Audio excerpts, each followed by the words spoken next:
এবার ভুয়ো কাস্ট সার্টিফিকেটে গবেষণা এবং আইন নিয়ে পড়াশোনা। ৪৫ জনের বিরুদ্ধে অভিযোগ কলকাতা বিশ্ববিদ্যালয়ের। ইতিমধ্যেই ১৬ জনকে চিহ্নিত করা হয়েছে। এই ১৬ জনের কাস্ট সার্টিফিকেট যাচাইয়ের জন্য অনগ্রসর শ্রেণী কল্যাণ দফতরকে চিঠি দিয়েছে কলকাতা বিশ্ববিদ্যালয় কর্তৃপক্ষ।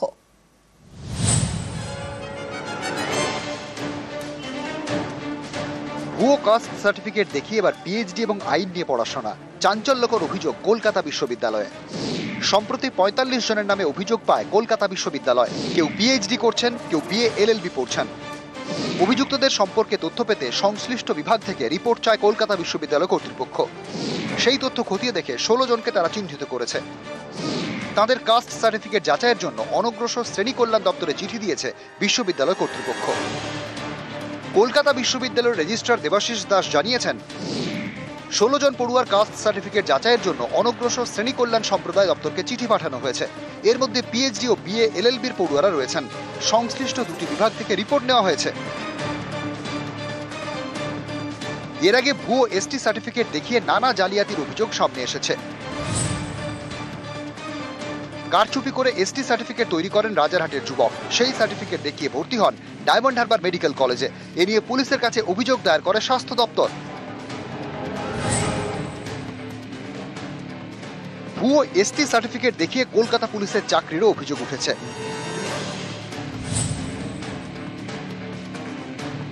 ভুয়ো কাস্ট সার্টিফিকেট দেখিয়ে শিক্ষকেরও চাকরি। চাঞ্চল্যকর অভিযোগ উঠেছে ৩ জনের বিরুদ্ধে। এ নিয়ে স্কুল সার্ভিস কমিশনকে চিঠি দিয়েছে রাজ্য পুলিশ। চেয়েছে তথ্য। পাল্টা ওই ৩ জন কোন জেলায় কোন স্কুলে চাকরি করেন তা পুলিশের থেকে জানতে চেয়েছে এসএসসি। এবার ভুয়ো কাস্ট সার্টিফিকেট দেখিয়ে গবেষণা এবং আইন নিয়ে পড়াশোনা, সেটাও আবার কলকাতা বিশ্ববিদ্যালয়ে। পিএইচডির মতো পাঠ্যক্রমেও এই ভুয়ো কাস্ট সার্টিফিকেট নিয়ে ভর্তির অভিযোগ উঠেছে, যা অবশ্য ব্যাকওয়ার্ড ক্লাস ডিপার্টমেন্টের অধীনে বিবেচনায় রয়েছে। ক্যামেরায় পিন্টু সরকারের সঙ্গে সোমরাজ বন্দ্যোপাধ্যায়, নিউজ 18 বাংলা, কলকাতা। কলকাতায় পথ দুর্ঘটনা রুখতে আরও কড়াকড়ি। শহরের বেশ কিছু রাস্তায় তৈরি হবে সেফ করিডোর। ইএম বাইপাসে দুর্ঘটনাপ্রবণ এলাকার রাস্তায় অডিট করা হবে। তালিকায় রয়েছে অভিষিক্তা মোড়, রুবির মতো গুরুত্বপূর্ণ রাস্তা অডিট করবে কলকাতা পুলিশ, ট্রাফিক পুলিশ এবং পুরসভা। খড়গপুর আইআইটির সঙ্গে যৌথ উদ্যোগে তৈরি হবে সেফ করিডোর।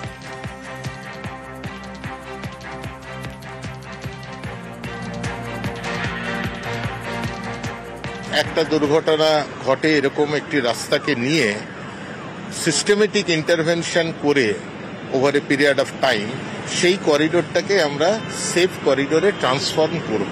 এই উদ্যোগকেও রাজ্য সরকার নিয়েছেন।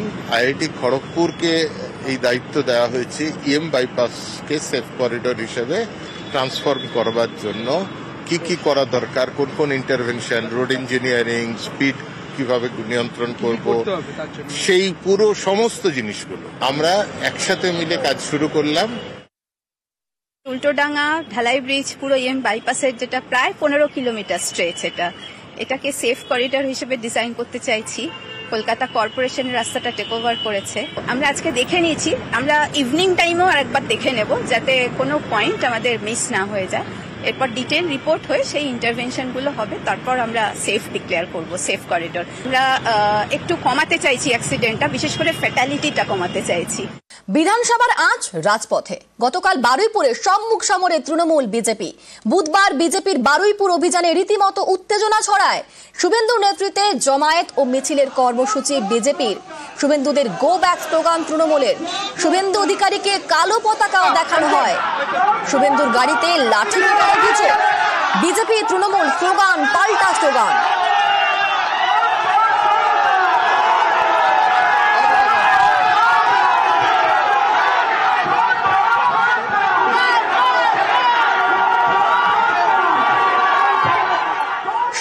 মার্চ এসপি অফিস অভিযান। এসপি অফিস অভিযানের ডাক শুভেন্দুর।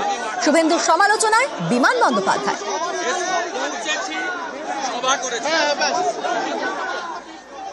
আগামী 27 তারিখ বারুইপুর এসপি অফিস অভিযানের ডাক দিলাম। দু জায়গায় আমার বক্তব্য ছিল, মাঠে আর এসপি অফিসের সামনে। ওই বক্তব্যটা তোলা থাকলো 27 তারিখে আমি ওখানে দেব।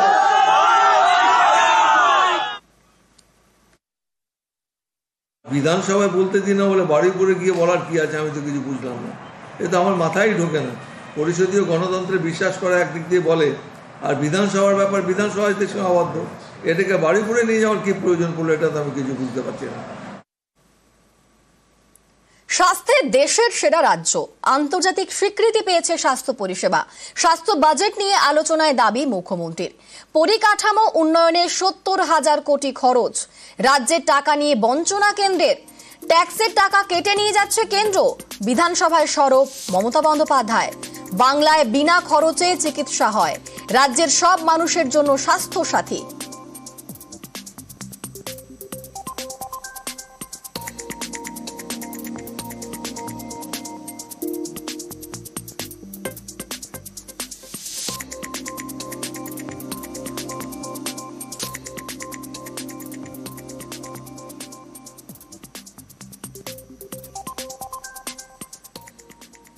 সিবিআই ইস্যুতে গরম Rajya Sabha.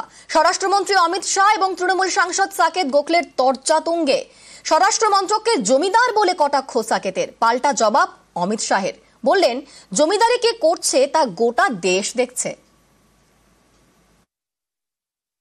So the Home Ministry is like a zamindar today, which treats states like its personal fiefdom, and anybody who opposes the government is treated as an enemy of the nation. But I'll promise you, sir, powerful states like West Bengal will always fight against this zamindari mentality. The central agencies, sir, over 6,900... One second. Honorable Home Minister.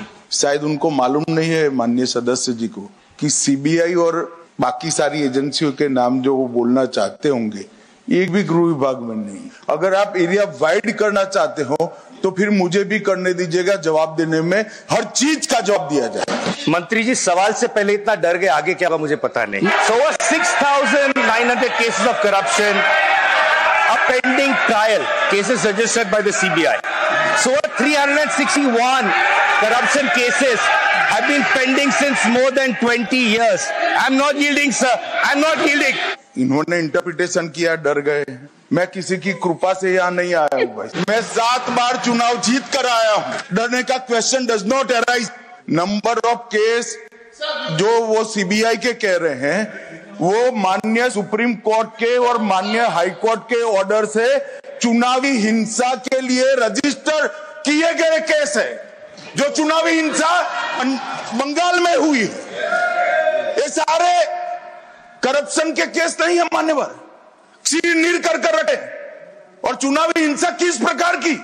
चुनाव में हमारी सीटें ज्यादा आ गई, चुन कर जहां हमारा बहुमत था वो बूथों में हत्या की दी गई, महिलाओं के साथ बलात्कार किए गए। जब पीड़ित लोग, कोई एक्शन नहीं, कोई अरेस्ट नहीं। जमींदारी कौन कर रहा है वो अब पूरा देश देखेगा। आप हाईकोर्ट को भी नहीं मानते हो।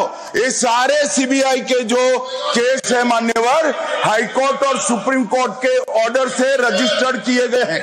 मेहनत से हम भी आए हैं, वो भी साबरमती जेल में रहे, हम भी साबरमती जेल में रहे। According to the parliamentary practices, he should apologize or it should be expunged. I would appreciate you'll withdraw. I greatly respect you, sir. I'm Mamata Banerjee soldier. BJP वाले withdraw करेंगे, हम नहीं करेंगे. The observation is deleted. I find it not only unparliamentary, not only I find unjustified, I find it is not well motivated.